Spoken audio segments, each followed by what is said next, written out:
In this podcast, I'm joined by Mike, JJ, and Chris Dukart, and we talk about late season success that we've had in the last couple weeks. Chris knocks down a giant buck on the Whitetails from Scratch property. I talk about a buck that I shot here late season. We talk about some doe management and introduce the brand new TX28 crossbow from 10 Point. The Deer Society podcast is brought to you by Illusion Hunting Systems, Onyx Hunt, Reveal Cellular Cameras, 10 Point Crossbows, Prime Archery, Loophole Optics, G5 Broadheads, Osseo Gear, Raw Frozen Scents, and HHA. Well, we are back in the studio. Merry Christmas, Happy New Year. And if you're watching on YouTube, there is a bunch of stuff here on the table, including some antlers, a big buck, a bloody crossbow, all kinds of stuff going on. Things since our last podcast have seriously taken a turn. Last podcast, JJ told us all the bucks were dead and we were going to let all the deer live. And now all the bucks are dead because we killed them all. No, but we have had some pretty sweet success here in the last couple weeks leading up to the holiday. And it's been awesome. So some bucks down, some does down, lots of stuff going on. JJ, I'm going to kick it to you before I kick it to Chris to talk about this big buck on the table. Yeah, so basically one of the big, what we call shooter on the shooter list, Big Bucks was still around last time we were talking on the podcast, and he made a pretty big mistake a couple days later. So me and Chris, we were actually going out, and Chris can tell the story a little bit, but it was pretty much doe patrol like we were talking on that podcast. It's time to harvest some does. We'll talk about that a little bit. That's why this crossbow's sitting out here. It's pretty bloody. So yeah, we were on doe patrol and things took a twist. But yeah, we can kind of start on the hunt. Chris can fill us in there, and then we can talk history of the buck if we want. Lemke, you got some success as well. Buck, does, and we'll go from there. Yeah, it was just kind of more of a grind of a year, I suppose, for me. I actually probably put more time out in the woods than I have in a long time.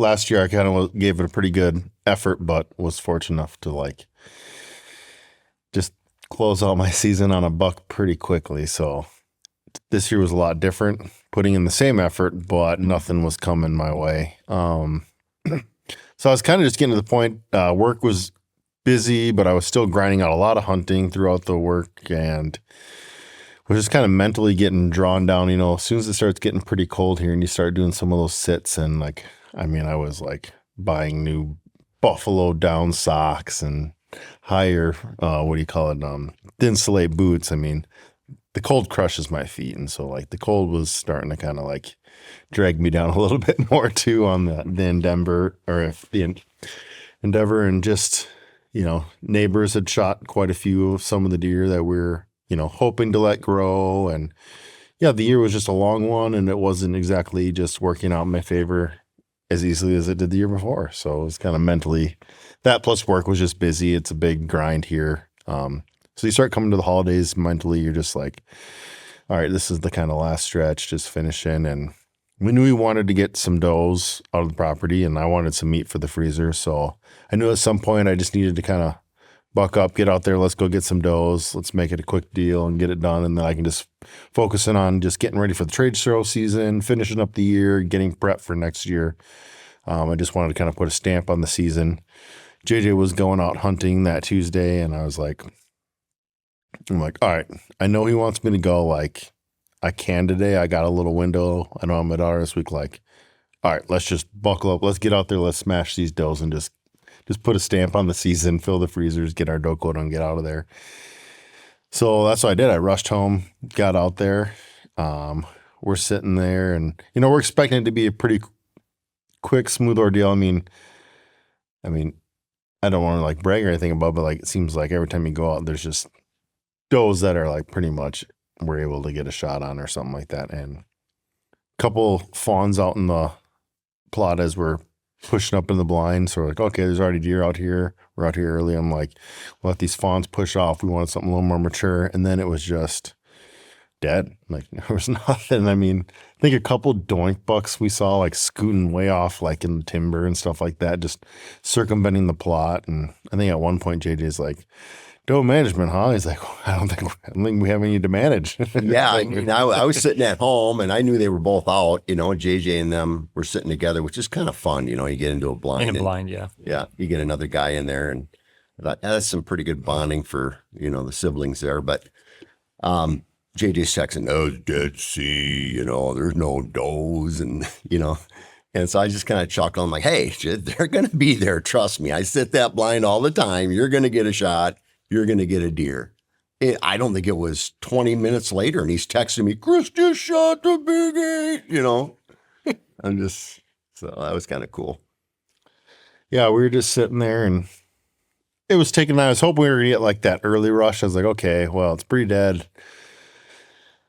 But, even on those days where it is more dead, it seems like, okay, well, you at least get those few that are going to come out, kind of like that tail end there, right before dusk. And it's like, okay, well, I guess we're just going to have to, make it a long hunt and just finish it out later, instead of just getting out of there quick and making it early evening. And yeah, that's when all of a sudden I look up and I'm just like, just coming walking down straight at us. The first deer we see is just a big, huge rack. I'm like, JJ, that's the big 8. And he looks up, he's like, "Get your bow ready." And then I didn't know what to do because mentally it was kind of weird because it was like, we'd kind of just thought like, okay, that's the one deer we knew that was still out there. We're just mentally like, okay, we seen him a few days ago. He wasn't super consistent, but we'd see him here and there on the cameras. And like, okay, we just hope he makes it through these last week or two and we'll get our does. And hopefully, we got, at least one big guy we know it's going to be there next year. But when they're just like, "Chris, get your bow." And he was walking in a way where I knew he was going to come in and give a shot. I'm like, okay, well, I don't think I can pass this up here right now. So that's when I grabbed my bow and he hung out for a good 10 minutes just feeding, but he was still, you could just tell he was going to come in and cross over, and we knew where he'd cross over and put him in range. And I'll set the stage for that a little bit because the beginning of the year, our 2 big target bucks both got killed early. And I took out Patches right away. And it's kind of one of them deals where it's not really a written rule, but, and it's not really talked about or voted on, but certain deer we just consider, oh, that's Dad's buck, because Patches was a buck that I had seen in this exact same blind for the very first time. That's when I seen him, when he was just young, like 2.5 years old. And it's like, you can't miss him. He's got that double patch. And it was really cool. And I was getting good footage. But anyway, so Patches grows up, becomes a 5.5-year-old buck. It's time, he's on the hit list. There's one other 5.5-year-old that we're after. And so both of those are coming on camera. Well, the unsaid rule was, well, Patches is Dad's, nobody really said that. And I'm like, well, if I can't hunt and you can, and you kill him, that's fine. I don't care, but they weren't gonna. They just weren't gonna do it. If they had the opportunity, if I wasn't hunting, they just weren't gonna go chase them. Long story short, I end up taking Patches early. Then the other buck gets taken. Then another really good 4-year-old was taken. And then, JJ's mindset is, oh my God, all the good bucks are gone. Well, then this guy shows up out of the blue. He's not a regular. Like Chris said, he just would show up on occasion. Well, for some reason, it was really the only buck to chase. And it's like, do I kill him? Don't I kill him? JJ's like, I think he's 4.5 because we don't have a lot of history with him. I think he's 4.5. But it's we kind of made it Chris's buck, JJ and I. Just, let's just let Chris chase this one. Because then I think you tagged out in Wisconsin in between there. Mm-hmm. So Chris was the only open tag on the year so far. And we're like, well, let's just let Chris. So he was playing cat and mouse with this buck for, about a month, wasn't it? Yeah, and I never even had any in-person encounters. Yeah, and so the thing was, he goes, I don't know if I'm going to shoot him or not. And JJ's like, well, you need to shoot him, because that's JJ. He wants you to shoot a buck on film. And Chris is like, well, if I see him, then I'm going to decide. And I told him that. I said, you'll know. When you see him, you'll know whether or not you're going to shoot him or not. So, and I'll just throw this story in there right now. But we do got a nice story about the, about actually finding the deer. When I walked up on Patches, and I shot him and I go in and I heard him crash and I walked up on him. I come around the corner. He's laying right on the trail. I'm like, oh, is that Patches or isn't it Patches? I wasn't sure because there's a weird story there too. But because the neighbor shot another buck at the same time. And as I'm walking to go get Patches, I get a text from JJ that the neighbor just shot Patches. I'm like, well, who in the heck did I shoot? Right. So I'm coming around the corner. I see him lay there. And all of a sudden I look, I'm like, well, that's Patches. And I saw the patches and, no, I don't know what he shot. But anyway, so when I saw Patches, when you see your deer down for the first time after you shoot it, you just get an impression. Okay. It's like, oh, maybe he's not as big as I thought he was, or is he, you know what I mean? Or you get like, oh my God, that thing's a monster. He's way bigger than I thought. When I shot Patches, I had a neutral kind of experience. Like, oh yeah, it's Patches, When I saw this deer down and walked up on it, I was like, whoa, that's way bigger than I expected. You know what I mean? And so I'm sure he experienced something similar to that when he walked in the plot, because he's actually, what'd you say? He's got his G3 is longer than Curly's, right? On the left side? Two, G2. And Curly's a spectacular deer. Yeah. I mean, hold this buck up, Chris. I mean, that deer's a stud. Yeah, he's a stud. I could tell you I would give JJ crap in the office every day because he would send me trail cameras of this deer, and I would have nightmares that nobody was out there trying to kill him. And when you texted me that Chris just shot the big 8, I was pumped for you, Chris. That deer's a stud. I mean, carries his mass really, really well. Just big frame, just gorgeous looking deer. I mean, they don't get. But I think what messed us up is when we're watching and looking at cameras, is you always look at the head ratio, the rack ratio, how wide is he outside the ears, blah blah blah blah blah. And so we look at this deer, and I'm looking at it. Yeah, he's a decent buck. We didn't know if he's 4.5 or how old he was. But when we were really looking him over, dude, his ears were huge. His head, he had a big head and ears were huge. So that rack to ear ratio, and that's what I look at. I look at if them ears look tiny, then I know that rack's got a great frame on it. But this guy just had monster ears, and this frame is a great frame. Bigger than Patches, which we know is 5.5 years old. But anyway. Yeah, I think it kind of impresses me. I think every time I look at him a little bit more, it's like, man, it surprised me. It was hard to tell because I hadn't seen many big deer for a while until all of a sudden I saw him in there. And I mean, we knew when we'd see him on trail camera and stuff like that he definitely had length and stuff to compare to a lot of the other ones we were after. And yeah, just seeing him in person and getting it, seeing the other racks throughout the off, something like that. It's like you start to really admire like the length he does have on there. We haven't even put tape on him yet, I don't think.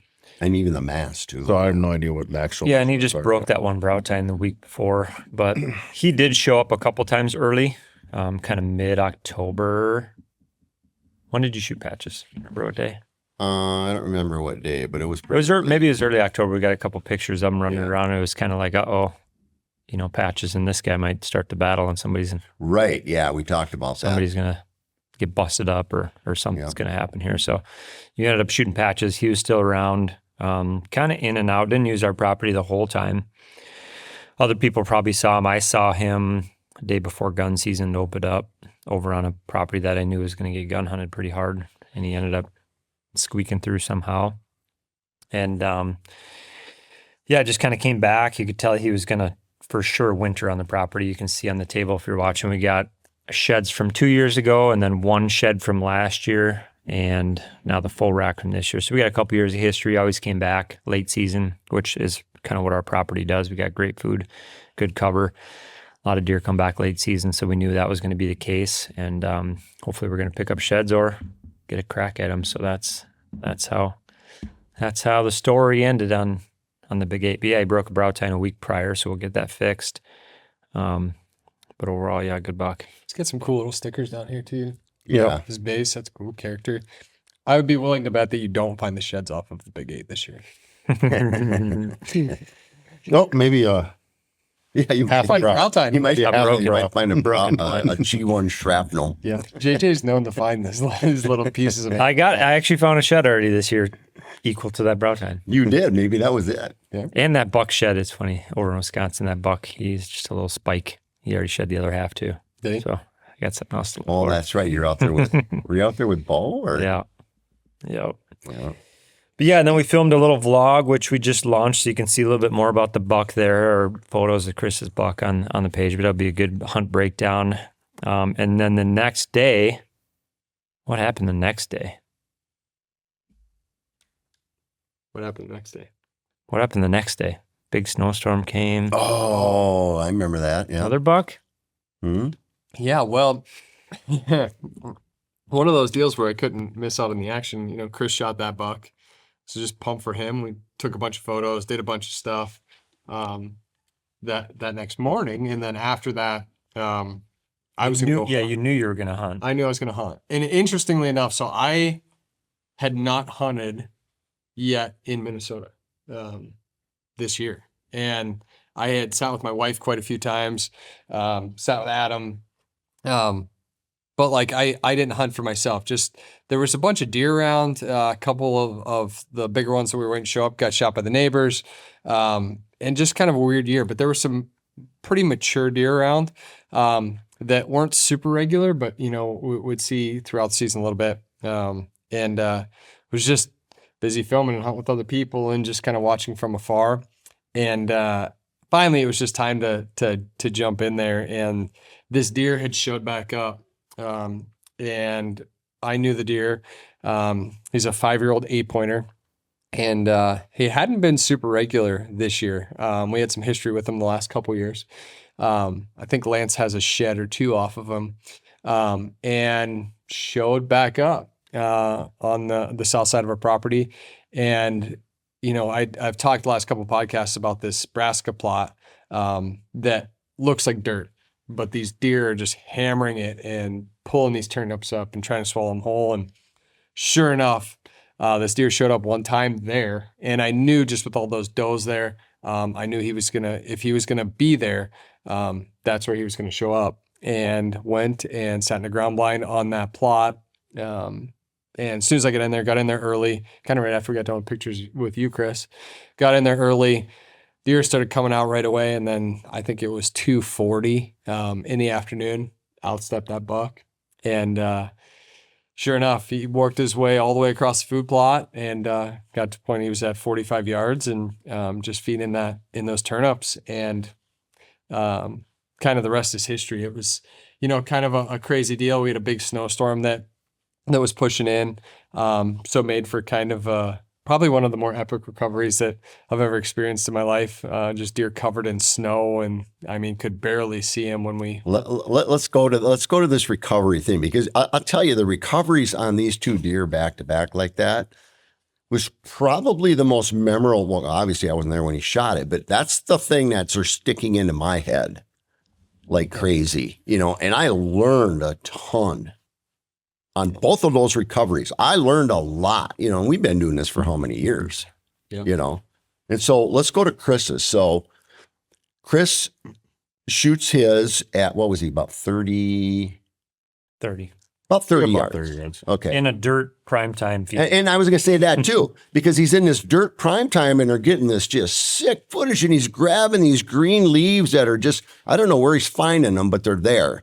And this guy needs some protein. I mean, he's been run down. He's looking for it, and he's looking hard. And there wasn't any snow on the ground. So they were getting this epic footage and blah, blah, blah. And they end up harvesting the deer. And Chris tucks it in tight, got a little greedy, and hits the shoulder. Okay. And JJ's like, I don't know. We got to back out. I don't know. I got to go look at the footage.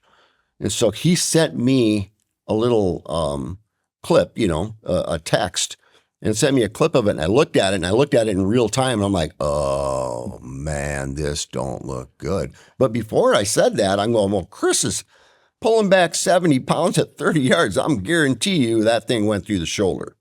You know what I mean?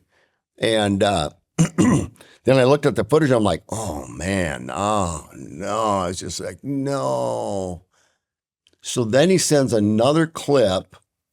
Or maybe it's the same clip. I just blew it up. Well, I and got home I went, and then I could pull a high res video and sent that. That's what it was. And so I'm looking at the high res and I'm analyzing it and I'm watching, and I started going like,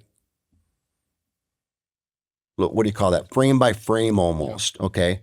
And if you look at the angle of the film, you can see the arrows almost like straight away. You can see it hit. You can see it go in, but you can't tell how deep because you're almost looking down the nock.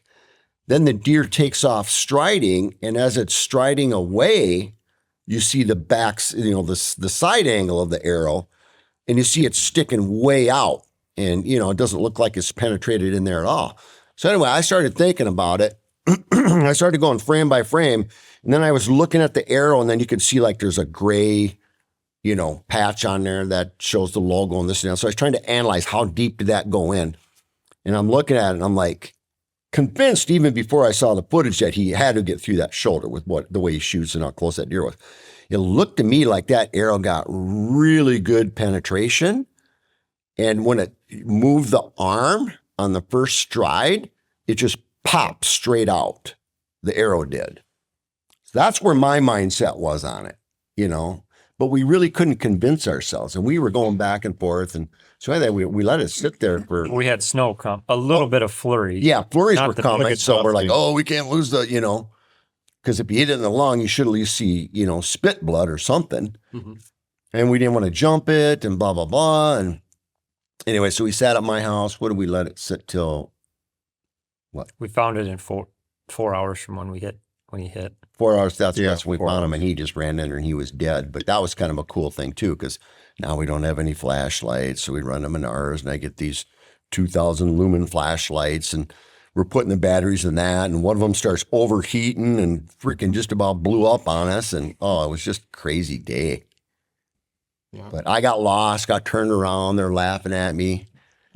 I wanted to follow the river because when they saw where he went in, I know if they're wounded and they want to lay down, they like to go to water, because he started to go up the hill and I seen him turn off to the left. I'm like, well, he's going back to water. Mm-hmm. Well, he just did a banana curl and just lay there dead. That's what it was. He blew right through that shoulder. So knowing that, Lemke sees Chris hit shoulder. That's why I told goes that out to story hunt first. Yeah. the next day with that in his mind. The funny thing, and I'll tell you. So that deer standing there 45 yards, and I was pretty calm, cool, collected. Like, when I went out there, like when I saw him, I wasn't surprised to see him. It was weird. Like, I knew I was going to see him on that plot. He comes out, I'm like, oh, there he is, and he fed across just like I knew he would, and all the way across the plot, just like it was designed to do, and he's standing there at 43 yards he was, and I ranged him, and perfectly broadside, and I came to full draw, and in the blind, those deer had no idea, and the camera was on him. I was self-filming and peeked over at the camera. It was good, and he's got his head down feeding, and it's pretty steady. And I just remember thinking to myself, don't shoot him in the shoulder. Even though it's successful for you, like I just watched that shot. He just went through this last night before. I'm like, just pull back, just shoot him, just pull back off the shoulder and just kill him. And sure enough, I remember pulling back off that shoulder, and I don't know if I just didn't stop or what it was, but let the arrow fly, and it hits him dead center of the body. I mean, probably height-wise, it was dead center. Height was perfect. Yeah. Because I was looking at it, now I'm analyzing that one. Yeah. So I would say just a little bit back of center, left, right, of the body. And I hit him, arrow blows through, he does a giant mule kick, and he takes off. And at that point, I'm like, well, I got him. I know I got him because I've seen that shot a million times. And I know that if you hit him back there, you're going to get him. It's just, you might not get him right now, right? Like, so you got to let him lay. You got to give him some time. I figured I'd probably hit him right in that liver area. So I pulled it back off the shoulder, probably a little more than I wanted to, but got it in the center of his body.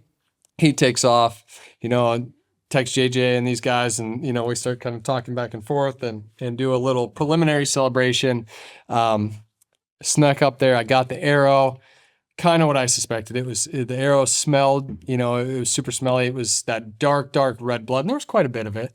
But like the dark red liver blood. And so back to the learning part of this whole thing, how I said I learned a lot on these two kills.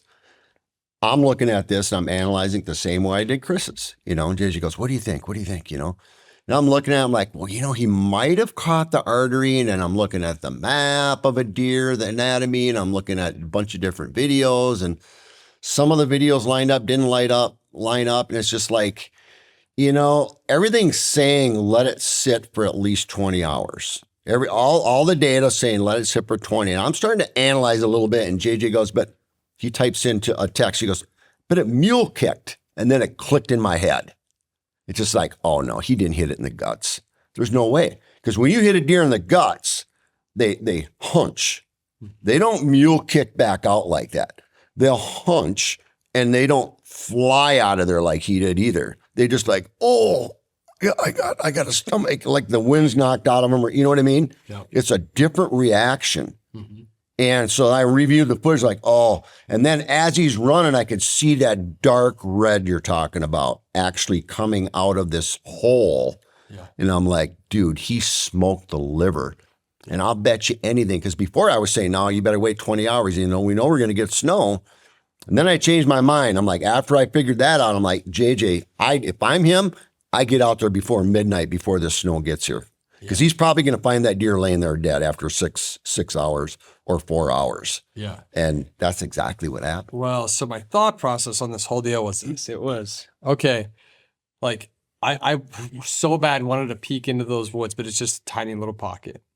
I so bad wanted to just go and peek in there, like not long after I shot him to see if, he was laying there dead. But I just knew, like, better safe than sorry, just let him go. Well, because if we went out of there, he was going to cross a big field or he was going to go into a big block of timber, which I didn't want. So, we're all talking and I look at the weather. Well, originally the weather said 1 to 3 inches potentially of snow, but not starting until the morning. Right. Well, then they changed it and Adam texted me. He's like, there's 3 to 5 now coming. And like, we're trying to gauge when it's going to start, but probably not going to start the heavy stuff until like 7, 8 o'clock. So I'm going back and forth. And I finally decide, look, okay, here's the deal. I'm going to leave the deer go. And this was my thought process. My thought process was, if I don't bump that deer, he's probably going to be dead in his first bed. Like, he's going to go in there, he's going to bed, and he's going to be there. Right. And I figured, even if we get 2 inches of snow by morning, if he's dead in his first bed, I can still find him, even without blood, in his first bed with that amount of snow. But if I go in there right now and I bump him, and he is still alive, and we get 2 inches of snow, and the chances drastically decrease of me finding him at that point, right? Like, he gets a boost of adrenaline. Who knows where he goes? There's zero sign. So I'm like, okay, even with that amount of snow, let him go. Dies in his first bed. I find him. Okay. Felt good about it. Woke up the next morning and we got a pile of snow. It was at least 6 inches. Well, even further west where you were, it was even more. I had 6 inches at my house. It's white outside and I'm like, oh boy. Well, trust in the theory, right? So we get out there and we start going. And obviously there's no sign whatsoever. And I'll never forget, we get into the woods there, or I know he went in, and it's just like everything is white. Just white. Branches and snow, and it's like white. So we start going on the trail, and I stayed pretty much right on the trail that, kind of goes in there. And it's pretty thick, bunch of blowdowns, and all you could see is white. We went probably 20 yards in the woods, 30 yards maybe.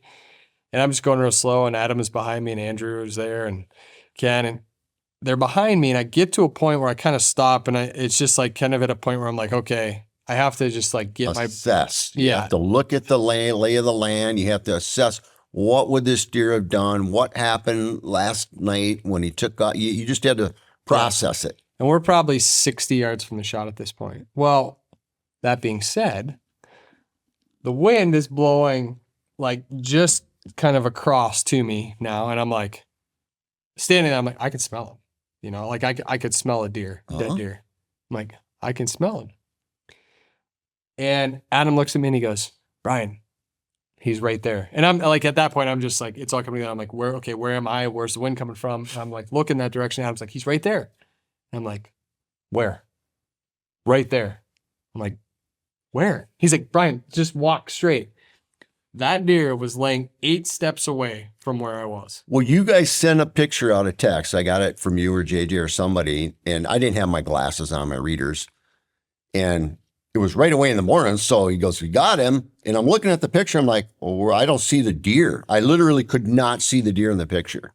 It looked like there was like a deadfall there or something. And Yeah. I couldn't make out what the deer was. I don't know how Adam saw him. All you could see was the underside of his beam. And he just was looking at him from the right angle. And I mean, he was completely covered in snow, completely white. Like it was. Yeah, he laid there down right away and died within. Yeah. I mean, I don't know when he died. He obviously died before the snow started, but like he had bedded there. It wasn't like he ran in there and crashed. Like Right. he had bedded there and died. And man, it was just kind of crazy. Just the snow and the story and just epic recovery. I was tickled, pretty pumped up, and 5-year-old mature deer. That's all you could ask for. And yeah, it was kind of a close to an epic season in Minnesota. And then after Chris had just shot this big one, it was like, man, we're riding high coming into the end of the year. Like, this is awesome. So you talk about that adrenaline thing. So since we're on this deer recovery deal, I remember my very first buck I ever shot, and I was pretty young. I was I was in high school, but anyway, this deer, I was on state land, and this little 1.5 or 2.5-year-old deer come walking by, and it was once again, it was a snowstorm, and the guys couldn't get out on opening day. And I drove down there in my freaking car, go all the way halfway up this bluff, and I got my bolt action 20 gauge sitting there in my full orange, sitting on a stump, and all of a sudden I see this little buck, and he's a couple, bluffs away, and I could just watch him. And I knew what trail he was going to take, because there's only one deer trail after that, that snowstorm, and some does had gone through. Then sure as heck, he was walking on that trail. Come by, I shoot him, and he turned and he charged me. And I'm standing there, and I just freaked out. I'd never experienced shooting a deer before. And I just unloaded as he's running by like 2-3 yards away from me. So I unloaded the whole clip, boom, boom, boom, boom, as he's running. And, the adrenaline's flying, I'm shaking, everything else. I'm all by myself. And all of a sudden, I'm like, God, I wonder if I got him. And all of a sudden, I kind of started relaxing, and I went, and I'm like, okay, let's follow the prints. And all of a sudden, I come to the edge of the bluff, and I look down, and there is a blood splatter, like probably 2.5 feet wide on this fresh snow. I followed it down to the bottom of the bluff, probably 150 yards. And I'm thinking the deer's got to be laying here, So anyway, so I reloaded my gun like you normally do, and I start walking down there and walking on that blood trail, and somehow he's laying in a deadfall off to the right. And he jumps up again and starts running. So I unload again, of course, Now I know what those sounds that I'm hearing when I'm bow hunting. But so I unload again, didn't even touch him, I'm sure. Follow the trail where his feet are, and the blood stops. I'm like, well, how in the world, And so I'm following the trail, and I couldn't find that deer for nothing. I come to the creek. I go to the other side. There's no trail. And I go back, and I backtrack. There's no blood. And I'm just trying to process what in the world. Where's this deer? We're talking 1.5 feet of snow. And I can't find tracks. I can't find where this deer went. So I'm sitting there, and none of it made any sense. It's just like, well, if he's on this side, if he crosses here, and there's no steps over there, then the light came on. Well, he's laying in the freaking creek. I looked down the creek, and he was laying there, and he was still alive. And as soon as he realized I saw him, he's trying to get out of there. By then, it's, this is a horrible kill, by the way, for your first deer kill. And then he's trying to get out of there, and he gets caught in these logs and this log jam and everything else. And I'm just freaking out, and I load up, and boom, I hit him right in the back of the head, and his jaw just about gets blown right off, because the slug goes through the back. And I'll never, ever forget that experience. One, I didn't know what I was doing, so now I can assess that. But two, if you think a deer can't run when you got a kill shot on him, that told me in my very first hunt that's crazy. Do not push these deer, give them time. So that was a lesson to me. It was almost anticlimactic. There was so much adrenaline. I got hooked on the adrenaline from the deer hunting piece of it, but understanding and it has always stuck with me, an efficient kill And learning how to recover deer has always been a very high priority for me. And I want to say I'm kind of good at it. I mean, the boys, JJ, we tracked a deer once that had basically pencil lead head, drops of blood on pine needles, and I tracked that sucker down. Same thing. Remember, he laid down in the ditch, went off to the left. We couldn't figure out how it didn't cross the road and went anywhere, and we're analyzing. And then that experience came back to me. So these last 2 kills, I learned something new after all these years. You know what I mean? Yeah. These are 2 new experiences for me, tracking and recovering deer. And efficiencies of kill comes to mind. I had an experience this year with an efficiency of kill with my deer. And so, I don't know, I just babbled on about a story about nothing, but hopefully it helps people, Yeah. Or it gave you some kind of insight on that's a major part of hunting. Huge part. Major part. Yeah. I mean, let's face it, we're lucky, and then we've talked about it before. Like everything we do pretty much is on video for the most part. So like that's such a crucial that's piece. Huge. That's like huge. When it comes to recovering a deer, if you can have that video and you can analyze it, like absolute game changer, like self-film, whatever you do, try to get it on video, because that is a game changer when it comes to it, because 90% of the time you never hit them where you think you hit them based on your memory. Like, I don't care. I've experienced it with tons of people. Your first reaction is, I smoked them, all right? And you maybe, but more than likely it's something a little different than your brain remembers. If you have that video, man, it's and even if it's like a POV deal, like our friends that have those the painted arrow brackets, or Tacticam makes the mounted cameras for the front of your bow or whatever it may be. But yeah, those painted arrow magnetic, I guess you just call it a magnetic camera mount. Those for cell phone or GoPro. Yeah. And they're slick. They work great. Yeah, because I know when I made my shot, it was hard for me to assess exactly where I hit it right away, because first words were, where'd I hit? My contact got a little blurry. Oh, that's right. Contacts dropped out. So where contacts, it's cold outside, and like the wind getting in your eyes and stuff like that, and you got these extra layers on and stuff like that. So, I remember just being drawn back, and then as soon as I come in contact back here, just that little tug on my cheek, because I got stigmatism. So my contacts are like, if they get pushed on or just out of the way, they're blurry for a little bit till they kind of reset.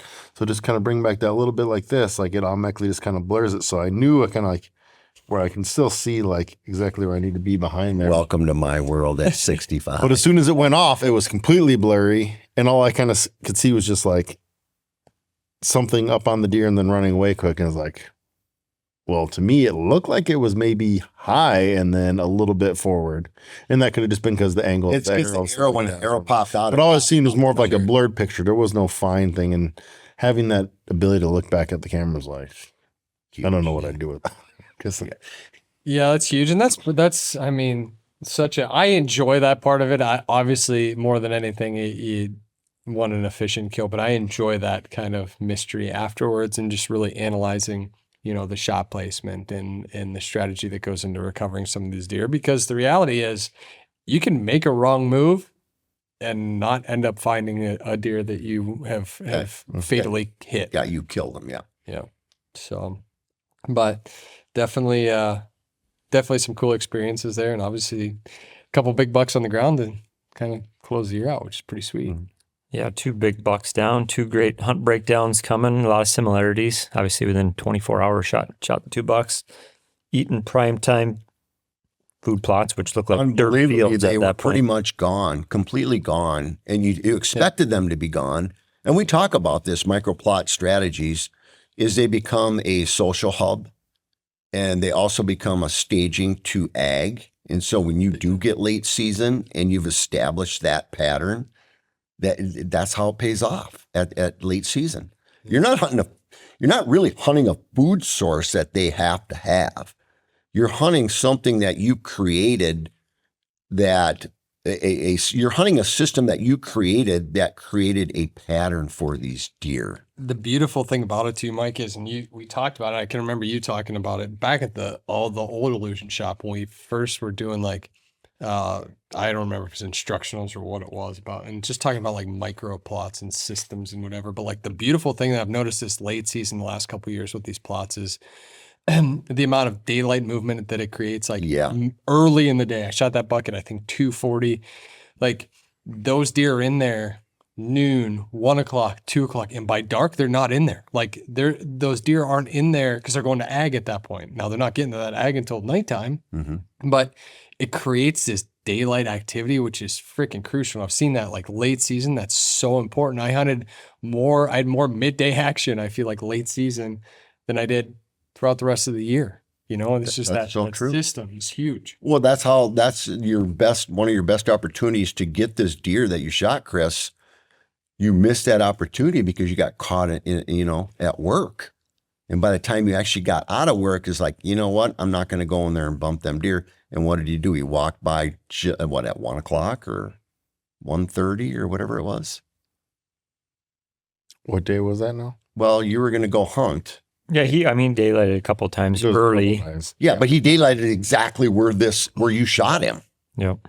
And it was like the week before or whatever, a few days before. I don't remember what it was, but you were going to go hunt and you couldn't get out. Yeah, he was killable and just transitioning from that. And he was eating clover too. There's some easy greens in there. We just talked about that before the podcast too. Deer eating that clover really heavy right now. We have rain the next couple days with warm 40-degree temps. There's not a lot of snow. Like they're eating these greens If they can, really heavy. And the beans, what I saw in the beans the other day when I was doing some trail camera stuff was we had the snow, 3, 4, 5 inches, whatever it was. The pods that were real low were still left, and the top 3/4 of the bean plant was stripped. pretty much. So now that gone. snow melted off, those bottom pods are now accessible. So they'll clean out those beans these next week or so, and then just basically focus on corn. But yeah, late season food, we're getting some new bucks starting to show up, and Well, let's talk focusing on food. about the food source that they're on, because after we shot your deer, we dressed him, and I don't remember seeing this much, and I've heard about it. Maybe you guys can fill me in on it because I don't understand it, but he bloated. So he actually, when we opened him and as we're dressing him out, his stomach grew to the size of a beach ball. I mean, it was big. I'd never seen nothing like it. It was huge. And he was full of corn that was already being processed, obviously. But yeah, so he got all kind of like, what do you call that? When people have that disease where they can't eat bread and wheat and stuff like that. I can't remember the name of it. the celiac. Gluten. It's a gluten thing. Yeah, If you're, it's if you're not gluten tolerant or whatever. Yep. Anyway, you blow up. You're inside. It was kind of like that, and he had all that air. Now, do they release that? Because he didn't have much for fat on him. Once again, he was running. He took over after Patches left, so he was kind of the dude. But yeah, so he power fed because we had that cold snap, and then he just like bloated up because he was eating a lot of corn. So I think the protein was not abundant at that time, but I'm sure that's what he was craving. I know corn does have some protein in it. Yeah. But when you shot him, he was going in that dead plot looking for any kind of green, any kind of protein he could find. Yep. But do you know if they release when they bloat like that from eating too much corn? Isn't there a word for that where they eat? I don't know, to be honest with you. Yeah, I think people talk about that you don't want, a lot of people think you want corn for the winter. Well, not necessarily, no. Yeah. Yeah, I know that's kind of a hot topic too. It used to be, as well, when people would feed corn throughout the winter. Right. I know that there was some negative to that. I don't really know enough about it to speak to it, but No, but yeah. And then after just switching over to doe patrol, we still need to shoot some does. But yeah, Brian went out with the new 10-point, which releases the day of this podcast. And we talked a little bit about that and Rapid. It's getting pretty long. It's releasing today. yeah. So tell us about it. that was so much fun. We went to a spot they call Adam's Plot. Is where Adam shot his buck last year in the film Adam. Man, that plot, tons of clover in there. Adam and I went in there, took that new crossbow out, and we were on doe patrol, and we had fun. We snuck in there, and deer were already kind of out there, and we snuck into the back of the blind, and it was cool to watch those deer and how they were pawing. I mean, every deer came in there and would just go to those spots where there was the most clover and they'd concentrate. I mean, that food plot's pretty big, and they'd just concentrate in these little areas where it had the most clover, and they'd just paw and paw and paw to get at that clover, get the snow out of the way, and then feed. And I mean, there was probably 20 or 30 does coming in there and on trail camera. And, you know, the goal was we're going to try to take a couple of them. So it was like, okay, we got the crossbow, it's quiet, we're going to shoot them in waves. Well, it just didn't work out that way because one deer came out, 2, 3, 4, and then they stack up. And we're just kind of waiting for them to get in range. Well, finally, one closed that gap to 60. And coincidentally enough, was standing pretty much right where Adam shot that buck in that plot.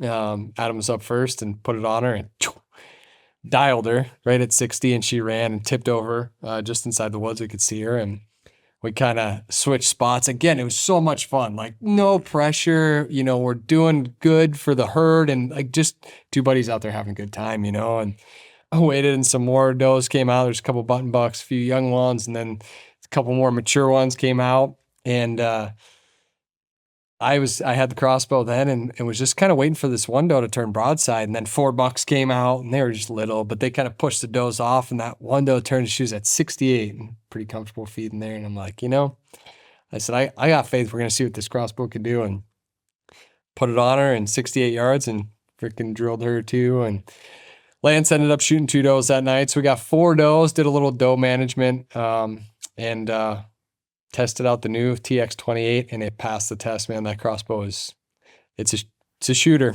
That I tell you what, that I've been shooting the 10 points for 3 years now, and back to efficiency of kill. You know what I mean? I mean I think that's such a great product, especially for doe patrol. You know, everybody's in a different place as far as challenge when it comes to hunting. You know what I mean? I've killed. I mean, I could go back to the waterfall days, how many geese I've killed. I couldn't even tell. I mean, I know I could fill this whole studio with them. And at some point, and then it went to turkeys, you know, and then I was shooting turkeys and I was getting really good at it. And we'd even go down to state land in Missouri. And if you've never hunted that, those are some of the toughest birds that you could possibly hunt. And we were taking birds there. And anyway, then I decided I wanted to shoot a turkey with a bow. And, you know, it's that challenge that you put on yourself. So the stigma about crossbows, you know, people are like, oh, that's not, you know, but whatever, forget it. You know, don't pay any attention to that. Everybody's, you know, it's your choice on how you want to harvest an animal. But my experience as an experienced hunter, and I'm going to say that, I'm not bragging, but I've been doing this for a long time, killed a lot of deer with bows, and I love the challenge. I love using a crossbow because to me now, it's about efficiency of kill. I won't go past 60 yards with a crossbow. I won't shoot at a mature buck. I just won't do it because I don't feel comfortable there. It's a different thing. You know what I mean? But when it comes to efficiency of kill, the experience that you had taking them does, dude, there's nothing better. No, we had a blast, and you talk about efficiency. There's nothing more efficient than what we did there, and man, it was. I'm impressed. That new TX28 is wicked. It's light, pretty solid crossbow. Yeah, the good thing too about it is taking the does late season. You're not, you know, we don't do a lot of gun hunting personally where we're at, so we're not. Just that gun, the sound of a gun going off can really disturb a lot more. You get in there with a crossbow, put it on your tripod. I mean, super accurate and quiet. Yep. So you're not, I mean, you got a shot at a second doe. If you were shooting a gun, maybe you get a shot at a second doe there too, but for sure they know somebody's hunting there. It's late in the year, so it's not as big of a deal. You know, you're not going to blow it up for the months to come because season's almost over. But if you're trying to shoot does, be a little bit more stealthy, efficient. Definitely the way to go. For sure. Yeah, and 10 Point, the brand, the technology, the research, I mean, they've been around for a long time. They got it down. Yeah. No question about it. Yep. They keep raising the bar. This one, you know, it's, like I said, everybody's been happy with the ones we've shot. You guys shot the last couple of years, and this one I think has raised the bar again. So, well, I didn't want to give up. Okay, the first one that I shot, I loved it so much, and then they sent the new one, and I was like, I don't want to change because I liked it so much. And then we got that one set up and I shot that. I was like, oh my God, how did they make it better? So I'm excited to try this one out. You'll like this one a lot. Well, we're getting long here. We're going to wrap this up. Guys, thank you for listening. Obviously, some exciting stuff happening here in the last couple weeks. You guys are getting ready to head out. ATA coming up just this next week. Lots of good stuff cooking. Lots of new Illusion stuff coming. Some cool new products that watch out for. Be releasing here pretty much next week. So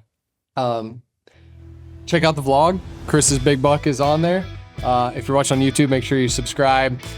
Thanks for tuning in. Good luck if you're still out there. You got tags to punch. Otherwise, Happy New Year, and we'll catch you on the next podcast. The Deer Society podcast is brought to you by Illusion Hunting Systems, Onyx Hunt, Reveal Cellular Cameras, 10-Point Crossbows, Prime Archery, Loophole Optics, G5 Broadheads, Osseo Gear, Raw Frozen Scents, and HHA.